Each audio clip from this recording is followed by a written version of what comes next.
volts. But in some instances where you have the ultrasound machine coming from countries like America, you would have that the ultrasound machine take a power of 110 volts, and those equipment that come with 110 volts are not compatible with our system. So if you happen to have an equipment like that or procure an equipment like that, you should always get a step up, step down, or a transformer to do the stepping up and stepping down of the current or the electrical volts for you. In that sense, if you find yourself in a country which has its grid on 110 and you happen to have an ultrasound machine that is 220 volts, then you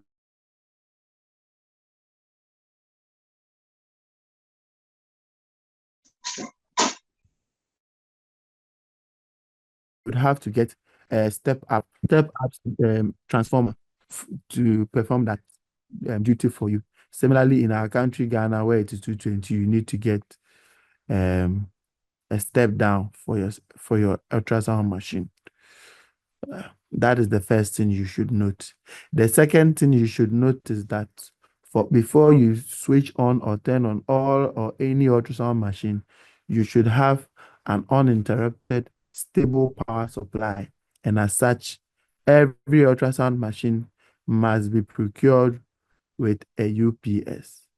So when you are procuring an ultrasound machine, you should procure it with UPS, as it would make it last as long as the manufacturer warranties it to. Also, if you want to turn in your ultrasound equipment for warranty issues, you would have to prove that it was on a UPS, because it is part of the warranty that all ultrasound equipment come with a UPS, or you should have procured it with a UPS for it to perform as functional as it should. So please, those are the two things you, the sonographer, would have to make sure are in place before you go to your main switch to turn it on. Moving on from the main switch, there are other things that you'd have to note. Looking at this particular ultrasound machine in the middle, you have 1, 2, 3, 4, 5. On this machine, you have 1, 2, 3, 4, 5. And on this last one, you can see 1, 2, 3. These are what we term as the ports. The ports allow you to insert the ultrasound transducer ports into the ultrasound machine. So there are these ports, or the opposite or the far end of the transducer is where you insert into the port of the ultrasound machine. So say you are having 3 ports, as in this particular instance, but you are having about 4 different ultrasound probes. You have the curvilinear probe, you have the linear probe, you have the transvaginal probe, and say you have a sector probe. And you can only input 3 of them in an equipment like this.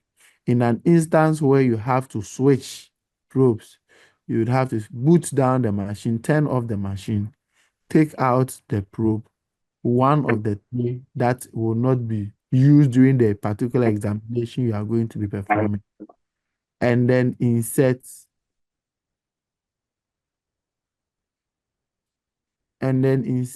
the other or the new probe.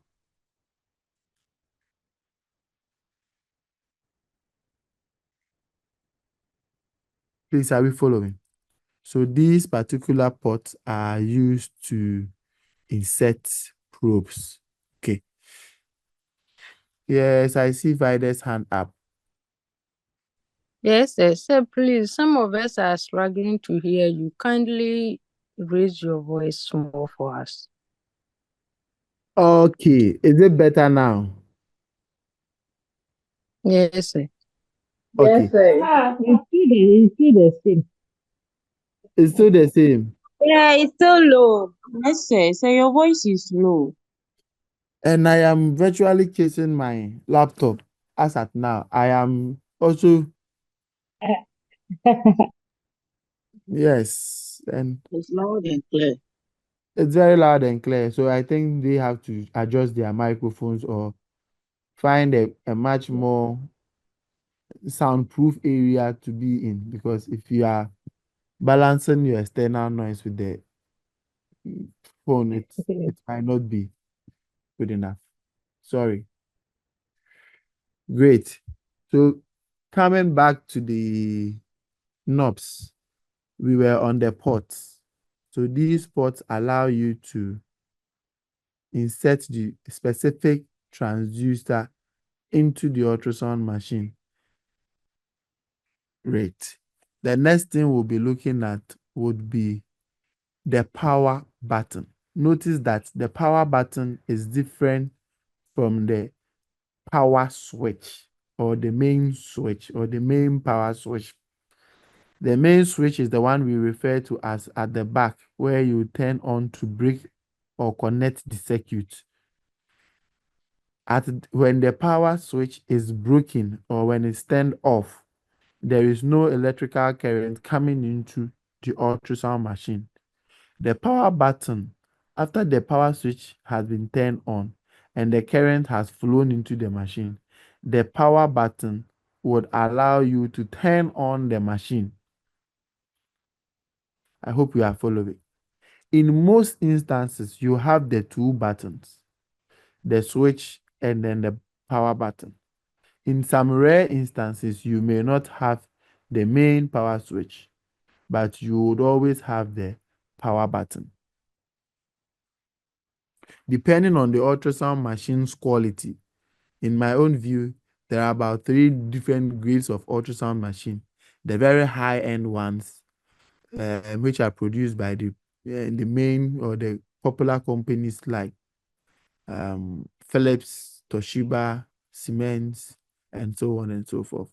Whereas we have the middle class or the middle class, where you have the good ultrasound machines meeting with price. So with the high end, they are mostly expensive and come with much more premium parts, whereas the middle class usually find the balance between price and then quality, whereas the low class are the cheap models that even when broken down may not be repairable. So those are the 3 major grades in my opinion. The middle class, you may find sonoscape equipment, you may find Mindray equipment, whereas in the lower class you'd have those MedCore, Green Life, Sunrise, and so on and so forth. Every ultrasound manufacturer has a target niche of market. Okay. The next thing we'll be looking at is the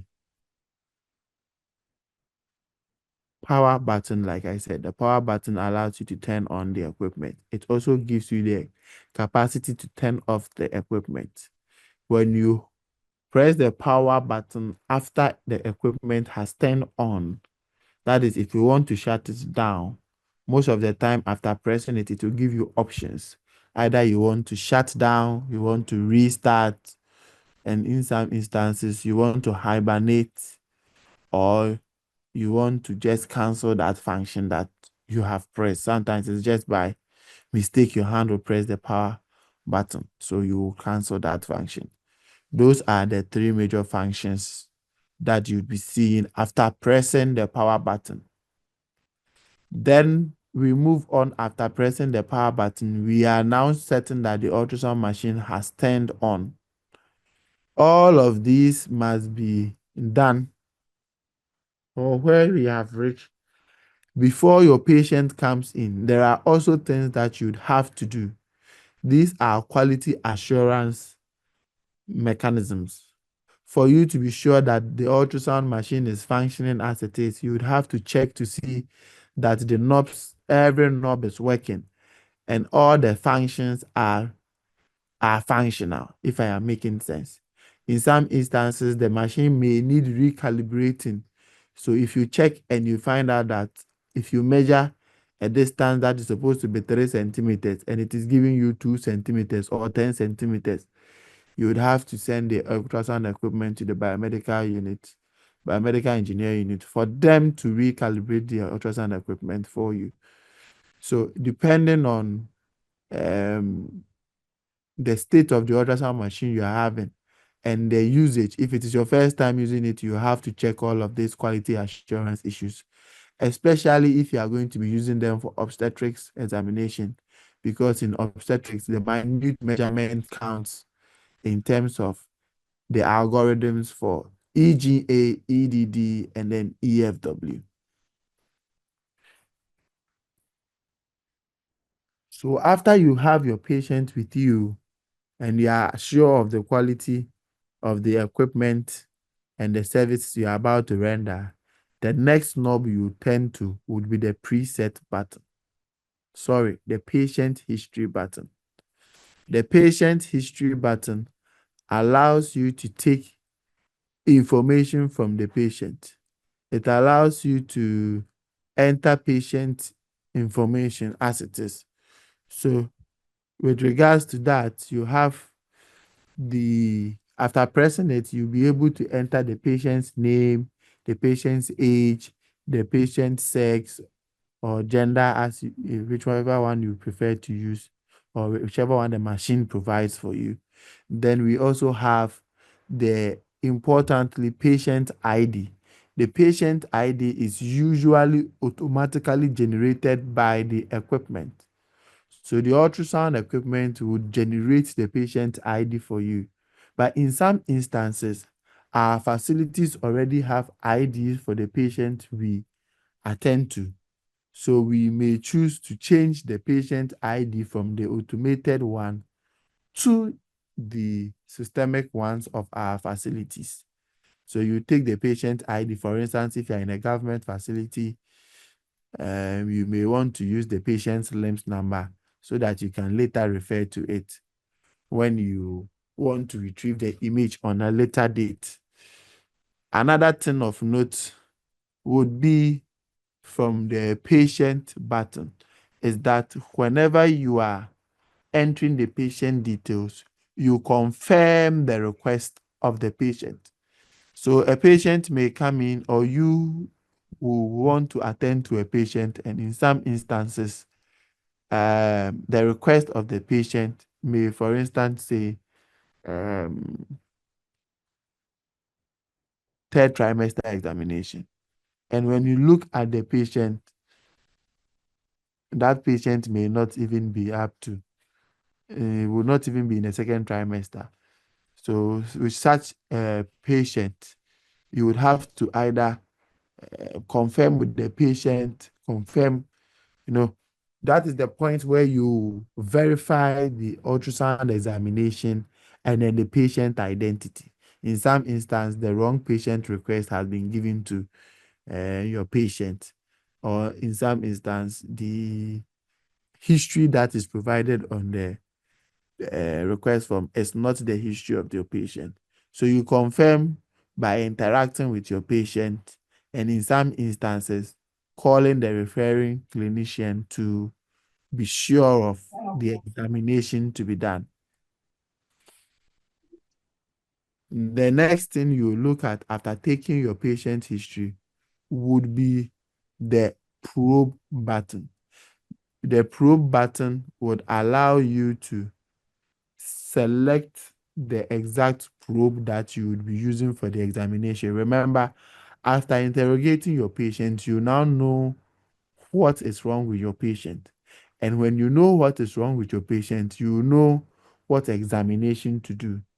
And if you want to tailor your examination to the scan you are going to be doing, then you would have to select the right probe. We learned earlier that the probes are functionally different by their frequencies. And we also learned that the various frequencies are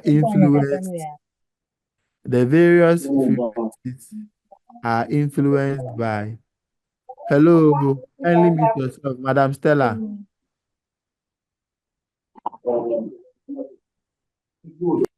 The various frequencies influence or are directly related or proportional to the resolution and inversely proportional to depth. So depending on the structure you want to visualize, if say the person has complained about the abdomen, then you would know that the structures that you would be visualizing in the abdomen are situated deep from the skin. So you need a probe that can go deep into the skin for you to visualize those deep lying structures. And as such, you need a probe that has a very low frequency range. And one of such probes is the curvilinear probe. So in that instead, by that thinking, you select the curvilinear probe.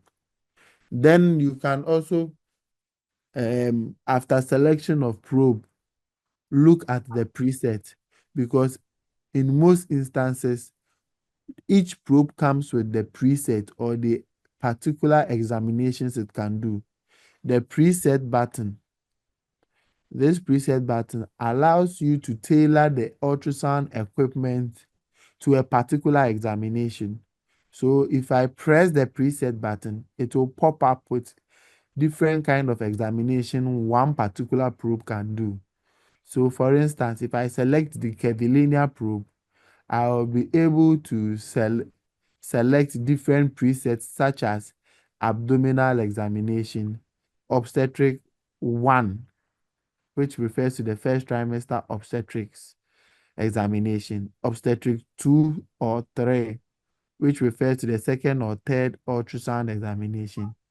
And then we have other examinations like the urological examination and so on and so forth. So you would find out that when you are performing or selecting a preset, it will tailor the ultrasound machine and all of its functionality to suit one particular exam type. This is very, very important, especially for obstetric examinations, because if you select the raw presets, all right. So the preset allows you again to tailor the ultrasound machine's functionality to one particular exam. So if you want to perform first trimester ultrasound examination, you would have to select a preset that reflects that. So when you select OBS 1, for instance, the machine will switch its dynamic range, its contrast, and all of its functions to suit that particular preset you selected. Then again, we have, after selecting your preset, Madam Lydia says, mute yourself.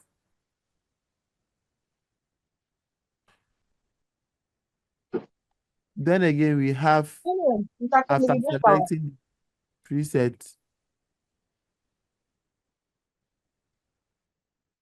after selecting the preset, you are now ready to perform the ultrasound examination, because after you press the preset and select the exact preset you want to do, you are able to start your examination.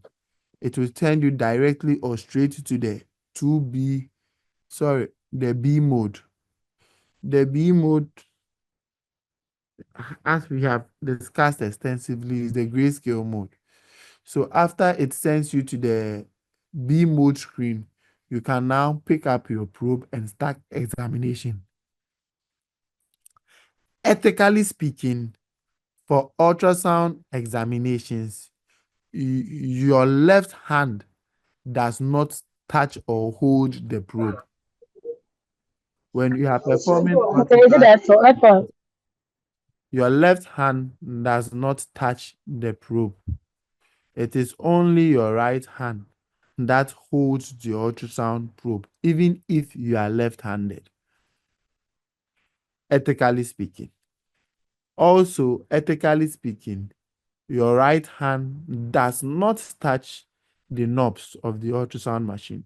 So your right hand cannot come and be entering patient name and then touching, changing the modes and all of moving the trackball and stuff like that. Your left hand is responsible for the ultrasound knobs, whereas your right hand is responsible for the manipulation of the probe. So those are ethical considerations. So when you are starting your examination, there are some key buttons that everybody would be using. The first button that everybody must know about is the set button. The set button allows you to select a particular function at all times. It is quote unquote the left click button. If you have a mouse, when you click on the left click, the left button, the left click button, the function that it performs on the ultrasound machine, you have the set button doing or performing that function. It allows you to select different areas and functions on the ultrasound machine. But before you move to select anything, you need to move your cursor. The cursor is like the mouse cursor or the mouse illustration that allows you to move or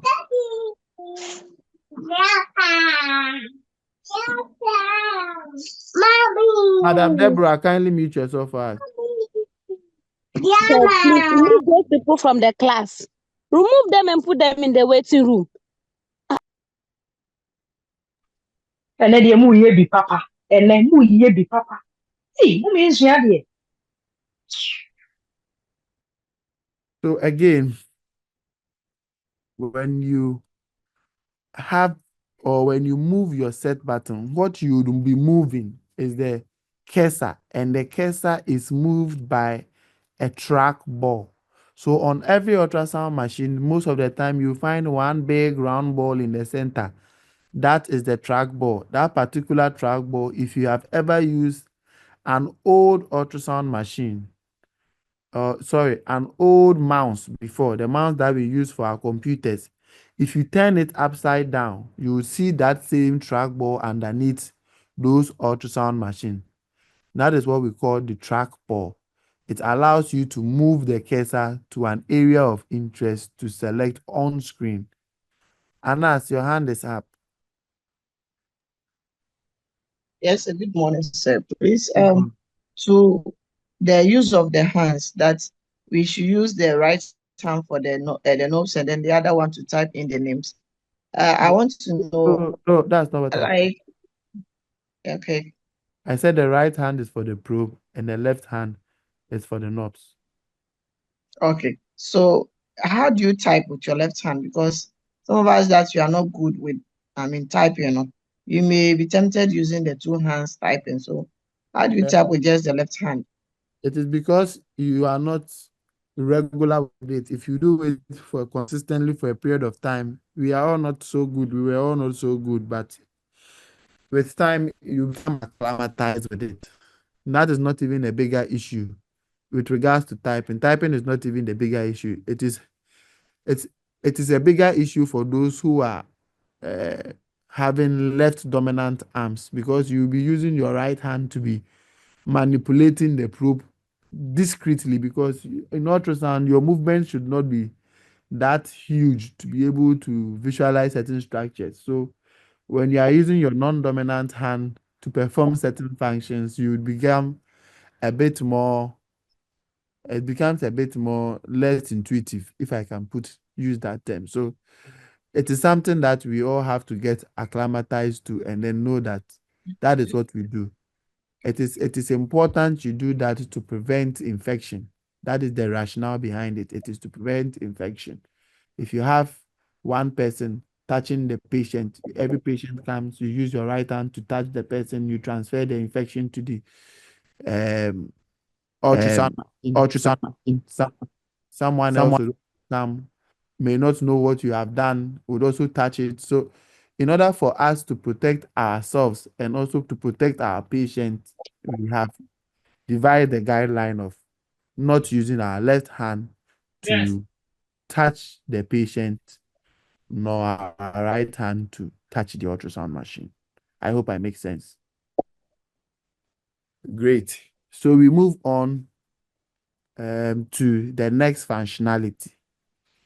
So the next functionality after the trackball would be what I call, or what we call, the frequently used freeze button.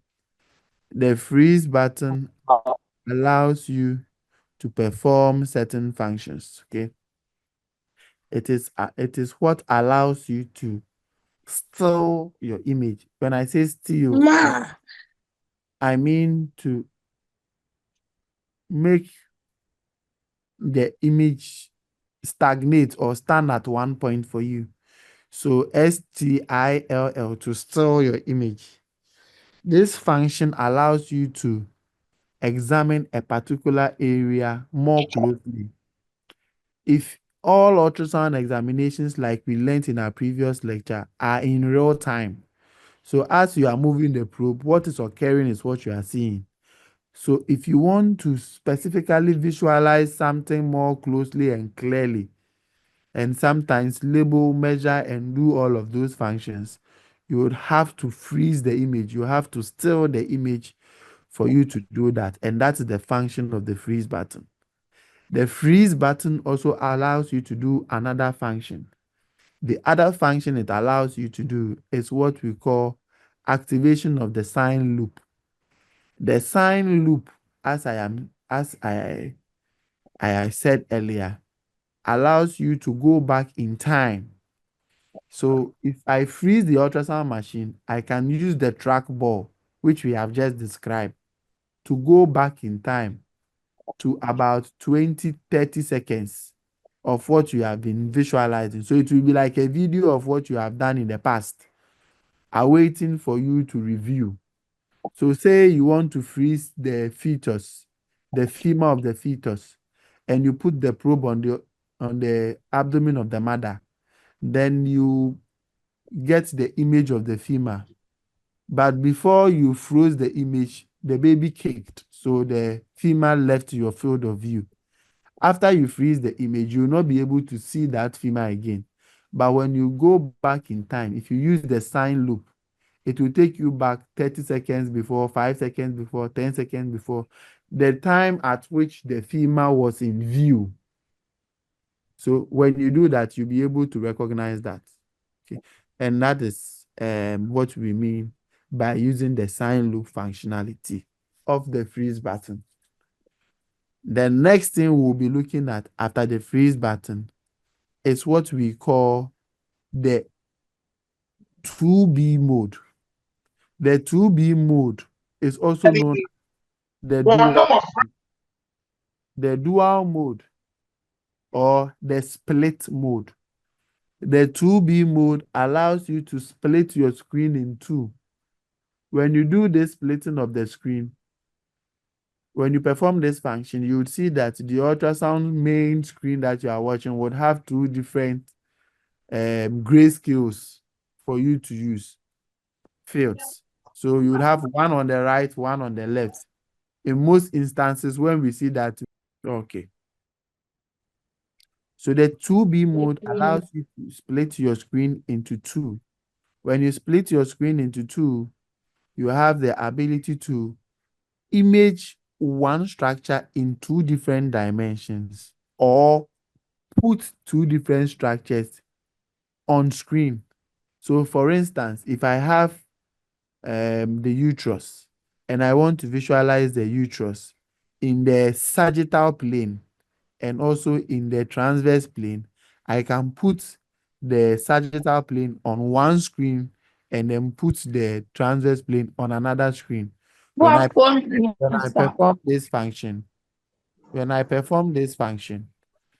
the ultrasound machine can then, or the operator can now use these two different images of the same structure to calculate volume. In that sense, in ultrasound, when you are scanning in the B mode, the grayscale mode, because we we learned that the structures are superimposed. In order for you to visualize a structure comprehensively, you have to be visualizing it in the sagittal plane, where you'll be seeing the front to the back, anterior to posterior, and then the superior to inferior aspect of a structure in one plane, in the sagittal plane. And when you go to the transverse plane, you'll be visualizing the structure from anterior to posterior, right to left. So the difference will be right to left for the transverse, whereas it will be superior to inferior for sagittal. So, bearing that in mind, you can split the screen into two for you to be able to have these two uh, different planes on screen. It will also help you to measure, for instance, the volume of a myoma, because you would need the two different planes, the X, Y, and then the breadth, length, and height to get the volume. Thank you. Another thing that we can also do is the 4B mode. Yeah, Joycelyn, your hand is up.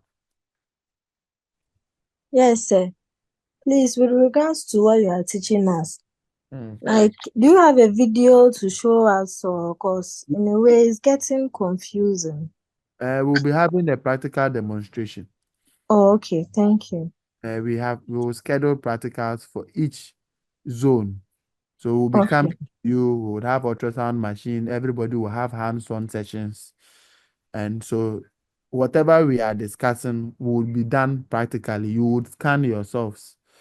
We would have demonstrations, and then everyone will have the opportunity to have a feel of the ultrasound machine, go through all of the things that we are doing, and then okay, yes. So thank you. we'll have practical sessions. Don't worry. Again, from the 2B mode, we have what we call the 4B mode. Just as the 2B mode will split the screen into two, the 4B mode will split the screen into four. I would share a YouTube video after the presentation with your course rep, so that if you want to visualize all of these things online, you can do that at your own time. The 4B mode allows you to split the screen into four. So you would have four different quadrants where you can put examinations of one structure in four different planes, or the four different structures. The next thing we'll look at is what we call the TGC, the time gain compensation. The time gain compensation on most ultrasound machines like this one, you would have an array of knobs all arranged together. In some instances, you would have it on the assistive screen, arranged in a linear way, like a column from top to down. It allows you to, as it is, increase or reduce the gain or the brightness of your screen at varying levels of depth.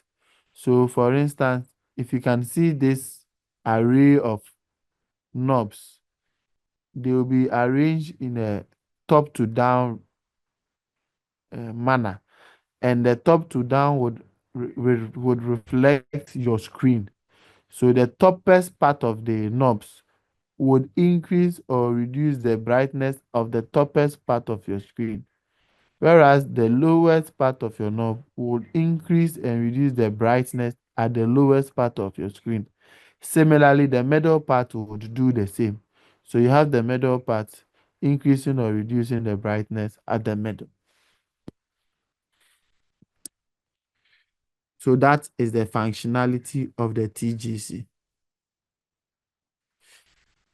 Two functions that you should really take note of are the depth zoom functionality and also the caliper measure functionality.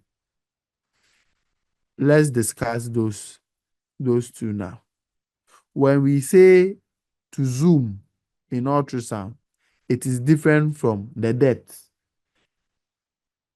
When we ask that you zoom a structure, we want you to magnify a particular area of interest. So using our image of the liver, for instance, to demonstrate, when ultrasound wants you to zoom, they want you to select a particular region. Say this particular area here is your area of interest. You can press the zoom button. It will give you an area box. So it will give you a box that you can extend, open up, or reduce. And that box will allow you to select one particular area on the entire screen and then make it the only area on your screen. So this particular black dot here, I can select that one and then magnify it, zoom it for that particular black dot to occupy the entire screen. So that if that is the only thing I am interested in, that is the only thing that will be on the screen. And that is what we mean by zooming in. You can also perform the function of depth. The depth button in most instances is confused with the zoom button. So even with the manufacturers, some of them, especially the low-end ones, would confuse the functions and give you only one button. Okay, it will provide you with just one button to perform the two functions, in the sense that you would see that it has been labeled as zoom, but the true function it is performing is the depth button or the depth function. Whereas you may see it labeled as depth, but the function it is performing is the zoom function. So as the good knobologists as we are, we should know the true functions. For depth, when we say increasing depth, we are saying that you should increase the field of view. So if I am standing here, for instance, the increasing of depth in ultrasound will allow you to see more. So with regards to this particular image, initially when you have or you turn on this machine, you may visualize up to this level from the skin, subcutaneous tissue, rectus abdominis muscle, the peritoneum, then you come to this structure here being the liver. So you go through all of those structures up to this point. But if you want to increase depth, it will still maintain all of these structures and add more. So you would see that you would visualize all of this to this point. Then you increase depth again. It will increase all of this and add the kidney. Increase depth again. You will add all to the retroperitoneal areas. And then you start seeing the muscles of the back and so on and so forth. So increasing of depth will increase the field of view. Whereas when you are reducing depth, when you happen to be reducing depth, this is what you do. You'll be reducing depth by removing some areas of view.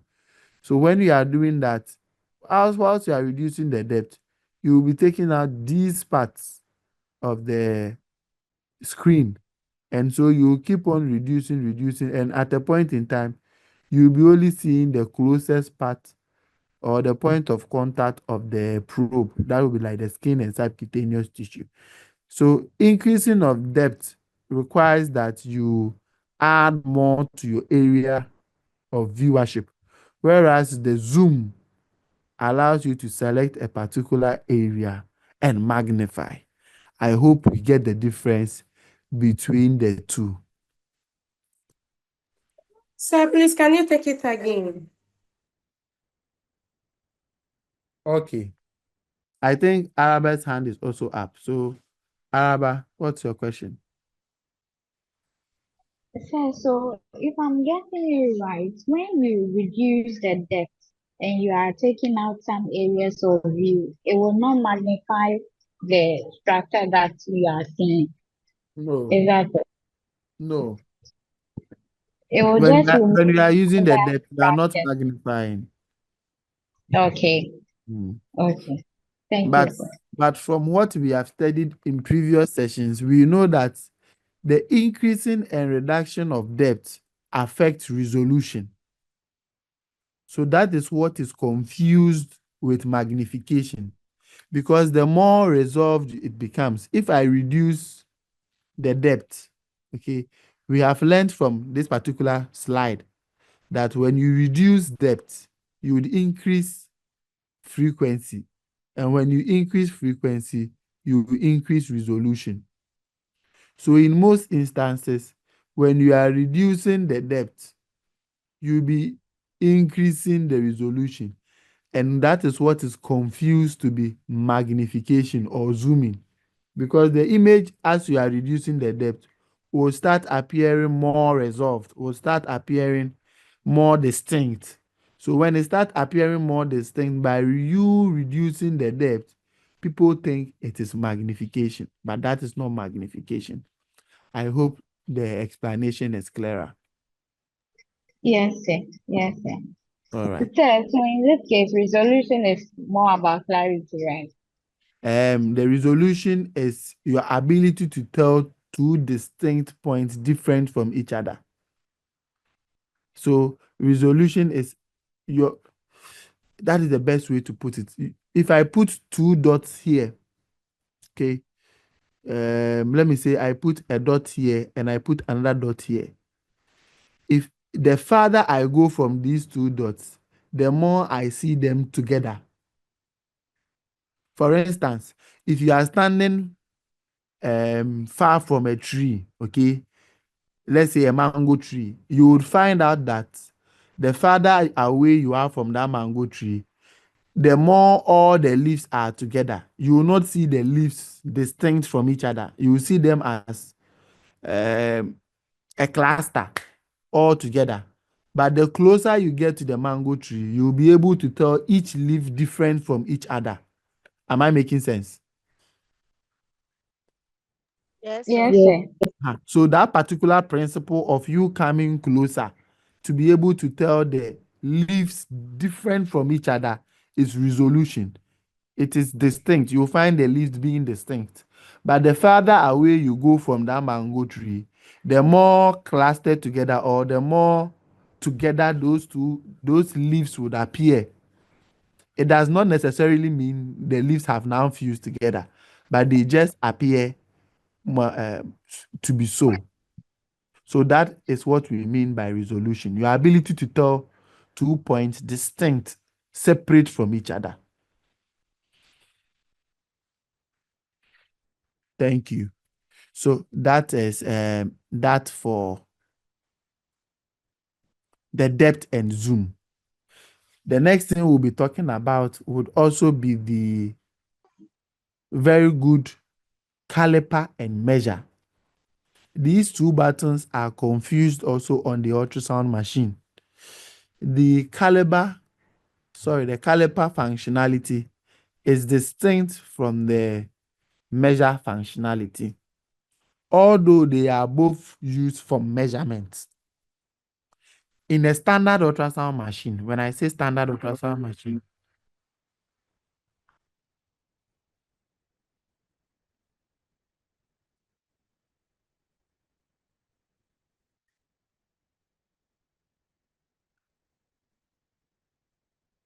in a standard ultrasound machine, we have the caliper button and the measure button separate. In a not so good ultrasound machine, you would have the two buttons together, but their functionality may, just like I said for the depth and zoom, be switched. So you have a button, the right measure, and then when you press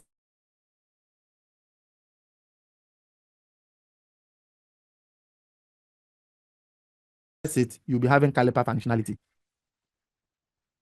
You'll be having caliper functionality. So what do we mean by this?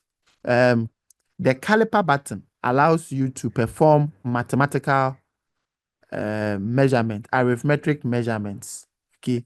So when you want to say measure distance, volume, angle, area, and the likes in ultrasound. When you want to perform these functions in ultrasound, you use the caliper button. But when you want to perform measurements that pertains to a particular preset, then you have to use the measure button. So, for instance, I am performing an obstetric examination. I want to measure the crown ramp length. Okay. The crown ramp length is usually done in the first trimester examination, where you measure from the crown of the fetus or the embryo to the ramp of it or the buttocks of the embryo.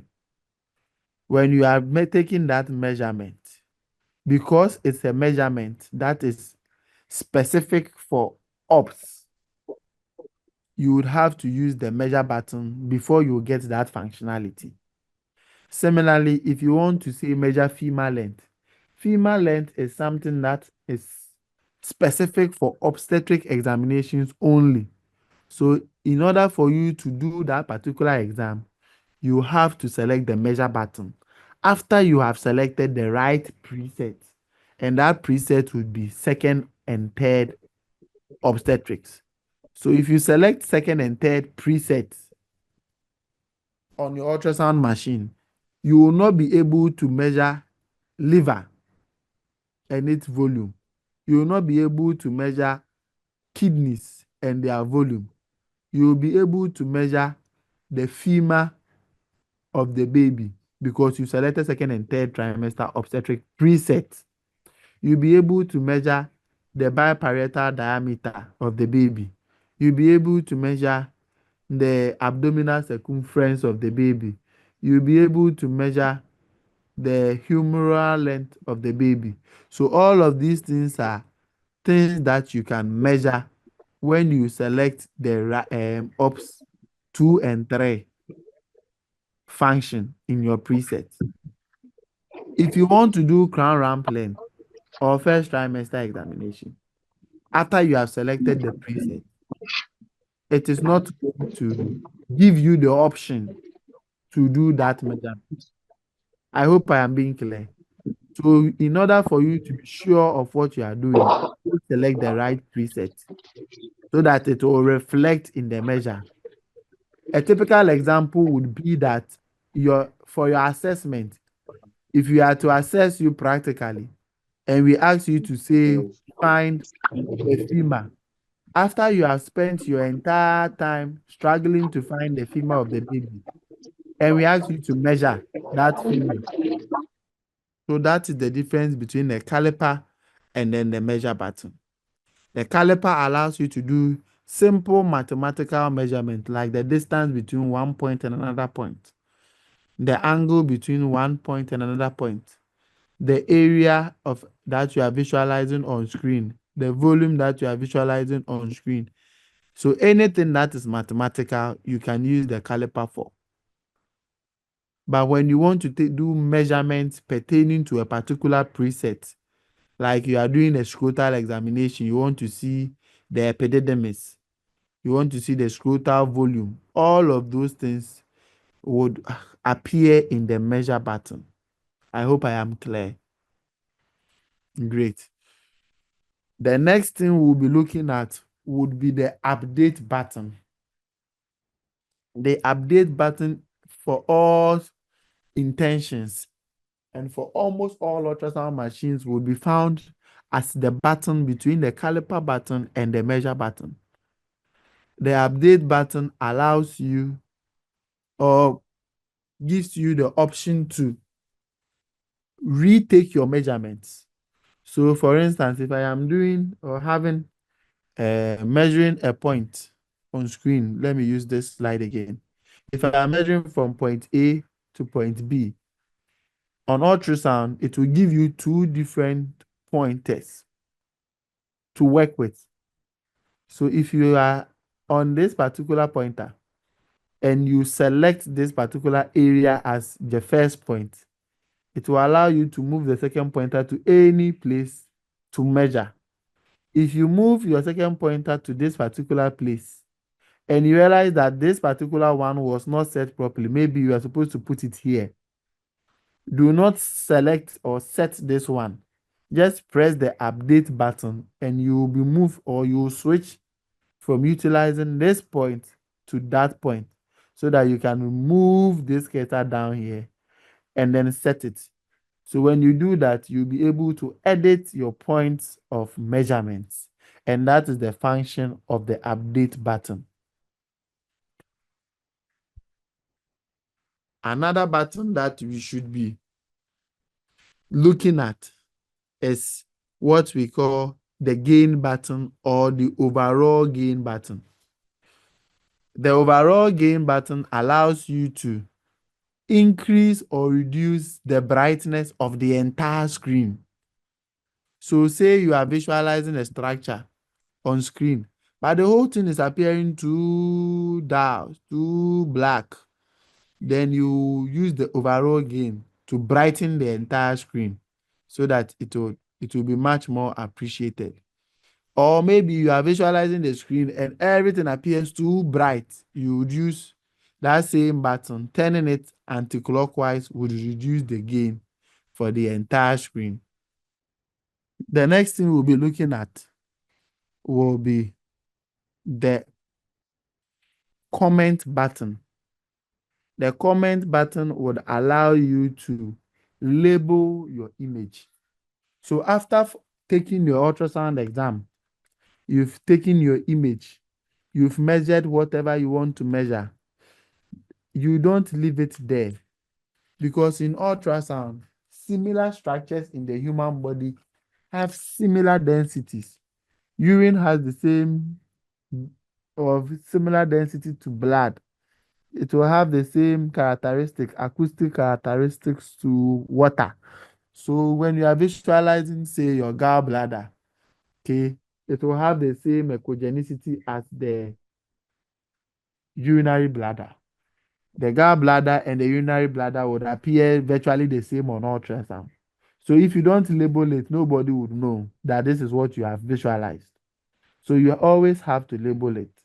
The spleen and then the liver are almost identical in their brightness.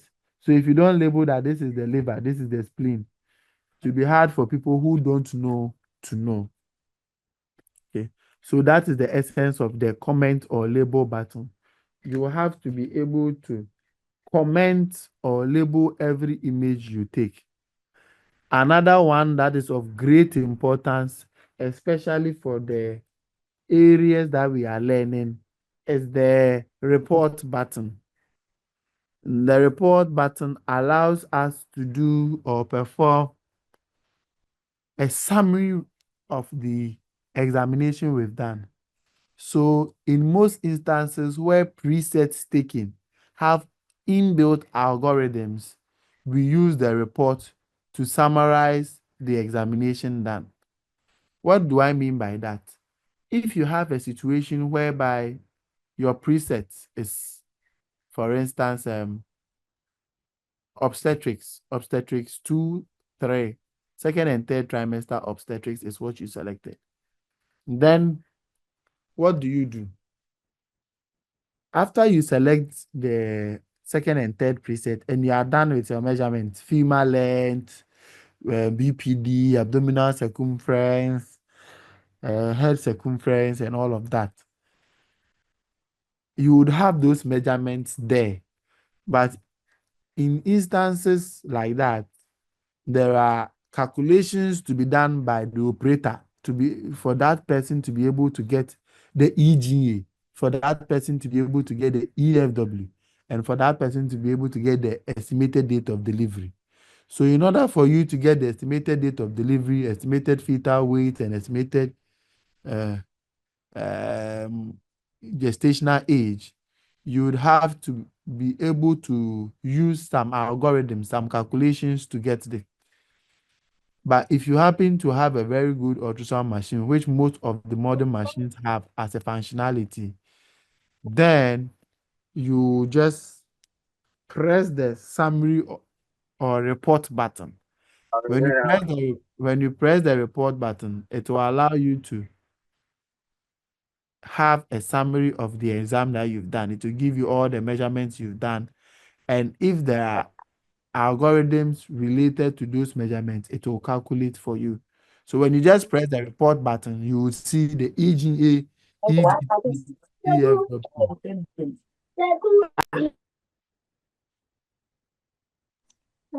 That is it for the comment button. Our first Hello, Mabel. our first assignment as a class would be to find out the functionality of CD, which is continuous wave Doppler, the pulse wave Doppler, the duplex, the power Doppler, and then the color Doppler. From the slides given to you, this is the one that I mean. You are supposed to find out what their functions are. Please, you would submit to me via my email. Okay. I'll provide my email to the course rep, and I want it by Monday. Thank you. Please come again. Come again. Just as we have discussed for all of these knobs, okay, and their functionality, I require that you find out the uses and functionality of these 5 knobs. Your answers should be typed in Word and sent to my email, which will be provided to your course rep. Are you following? It will form part of your continuous assessment. All right. Then the next thing we'll look at is I think we have spoken about all of these apart from the print, save, M mode, A mode, B mode. So we'll discuss the print, save, M mode, B mode, A mode buttons, and then we'll end today's lecture. So with regards to the save button, it allows you to store the image that you have taken on the ultrasound machine's storage device. So you can save it onto the hard drive of the ultrasound machine. And if you have an external drive, like a pen drive or external hard drive, you can actually connect to the ultrasound machine and retrieve all of those images. Additionally, another output way is by printing. Most ultrasound machines come with printers. You may find a printer sometimes situated at this particular holding area. Every ultrasound machine has where they are made to hold the printer. In most of the portable ones, there are no areas like that. But for output purposes, there are functions that allows you to print out your images to add to your report. Then, of course, we have these 3 modes. We spoke about them in the previous lecture, but just for us to reiterate, the A mode is the amplitude mode, whereas the B mode is the brightness mode or the grayscale mode. So you may switch between modes in some instances. In an instance where you are in B mode and want to move to M mode for you to be able to measure activity or motion, then you would switch to the M mode by pressing the M mode button. After you are done, if you want to go back to the grayscale image, you just press the B mode button and it switches back to the B mode. Thank you very much. So that will be it for the major knobs, and I'll pause here for questions. I saw someone raise the hand up. Araba also. Is a hand still up or? Sir, you are mentioning the full meanings of CD, PD, PW, CW, but we didn't get it. So I could only get the continuous wave and the Okay, pulse wave. so the CD is color Doppler, whereas PD is power Doppler. PW is paused wave. CW is continuous wave. And then duplex. Say you are fast. CD is color Doppler. PD is power Doppler. PW is paused wave. CW is continuous wave. And then we have the duplex.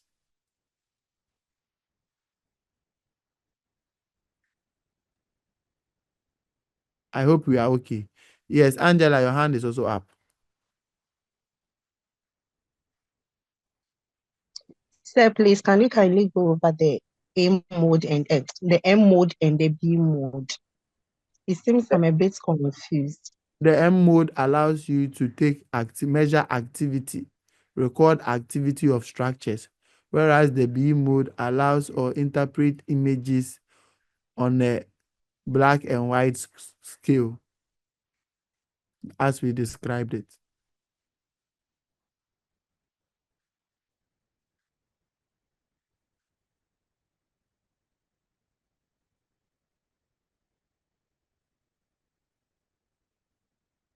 Any other questions? Okay, thank you. You are welcome. If there are no further questions, I hope we enjoyed our lecture on knobology. I know it's a lot to digest, especially being ultrasound being a very practical, intensive course. It will be a lot for you to digest, but this is by way of introduction, so we should try as much as possible to follow and then revisit the slides. Hopefully, when we have our in-person sessions, which will be very, very comprehensive, as we have done in previous years, we would make sure everybody gets a feel of the ultrasound machine and then how they operate so that you can be able to practice by yourselves. Congratulations, you are all now 33% sonographers. Let's clap for ourselves.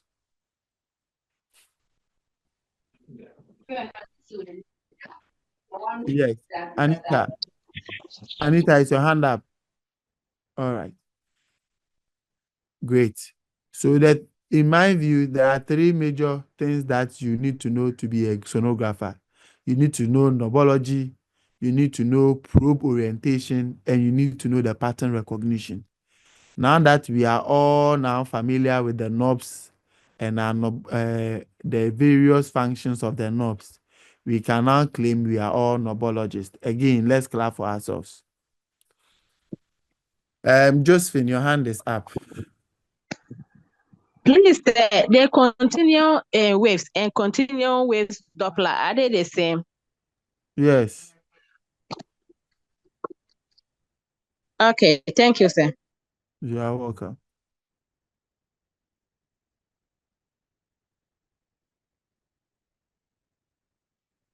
Any more questions? Great. In lieu of no other questions, we would end today's lecture here. I hope to see you guys soon for our next lecture. Thank you and have a lovely morning. Hello, sir. Sir, the thing I don't understand. No. Today, Hey, sister, this lecture is sweet too. no understanding. Hello, sir. Please. Maybe when we try hands on it, we appreciate it better. If not, this one Okay. there. Whose hand is up?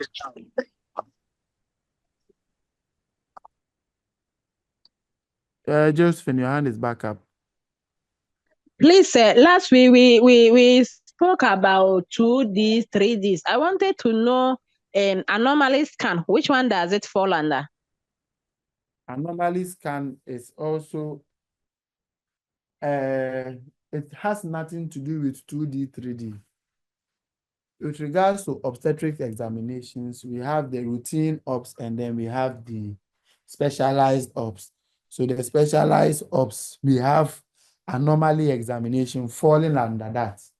It has nothing to do with the modes. You can perform an anomaly scan in 2D, you can perform it in 3D. It is just the displaying of the image that would change. So you remember that we said that the ultrasound beam would, when reflected back, would be absorbed and then interpreted in a particular mode, right? So the mode that it is displaying for you to see is either going to be the M mode, B mode, A mode. And under the B mode, you have the 3D, 2D, 4D. So any of the functionalities that you have, you can choose to say that, oh, please interpret it for me in 3D. Remember that 3D is just an image.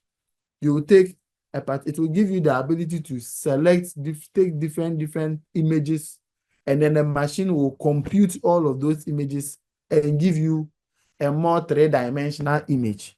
Whereas if you want to do 4D, it will ask you to be taking images and then it will reconstruct all of them into a video for you. And the 2D is usually the one that we see, whereby you have it in live. As you are scanning, you are visualizing. So those are the three main things. So for all of those three things, you can be doing an anomaly scan for. For instance, I can see a cleft palate on 2D, and it will not be as wholesome as I would see it in 3D, where you would see the lip itself and the palate all splitting apart. Whereas in the 4D, you would see a video of how I got to see that particular area. But all the same, the skill set for performing an anomaly examination is different from the skill set from performing a routine ultrasound examination. So, like we said in the disadvantages of ultrasound, it is highly operator dependent. Everybody can hold an ultrasound probe. Everybody sees differently what they see on the screen. So it is the operator that determines what we see. Thank you very much. Thank you, sir.